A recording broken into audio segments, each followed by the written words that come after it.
On a dans cette ville fait beaucoup d'investissements depuis 25 ans maintenant. Mais malheureusement, on ne peut que constater que lorsqu'une canicule, comme on la vit aujourd'hui, survient, nous ne sommes pas prêts.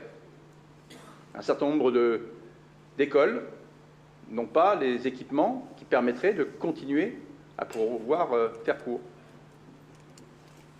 On peut évidemment considérer que le travail d'investissement qui est fait est suffisant, mais on peut, et on se doit aussi, de constater, et on le constate tous, qu'aujourd'hui, il est nécessaire d'intervenir dans les écoles, dans les équipements publics d'une manière générale, pour faire face non seulement à cette canicule, mais à celles qui vont survenir dans les mois et les années qui viennent.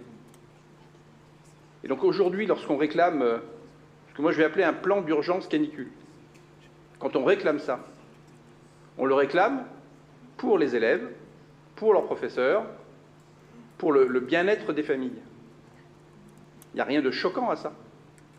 Il n'y a rien de choquant à ce que nous puissions, à l'aune de retour d'expérience d'autres collectivités qui, elles, ont fait ces investissements et qui les font aujourd'hui dans l'urgence.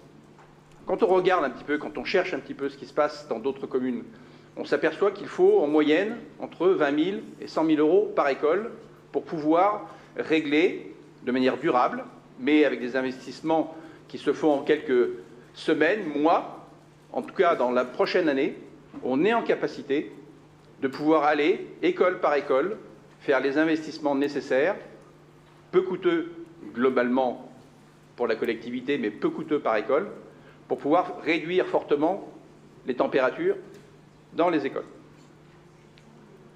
Cédric Maréchal en a parlé tout à l'heure, on parle de volets roulants, on parle de pare-soleil, on parle de surventilation la nuit pour évacuer la chaleur des écoles et puis faire rebaisser les températures. Des choses sont possibles. Un engagement est nécessaire de votre part, dans l'urgence, pour régler ces problèmes. Donc encore une fois, j'entends d'un côté le discours d'investissement fort mené depuis longtemps, j'entends aussi le maire nous expliquer que ça fait des années qu'il en parle ici dans cet hémicycle, et je suis témoin depuis 2008 que Serge Grouard nous explique qu'en effet il y a des problèmes et qu'on va droit dans le mur. Ça, j'ai entendu ce discours-là. Mais j'ai aussi tenu le discours, et les écologistes d'une manière générale en France ont tenu le discours de dire attention, ça va être de pire en pire, et faites les investissements maintenant, sinon on se retrouvera face à un mur à un moment ou à un autre.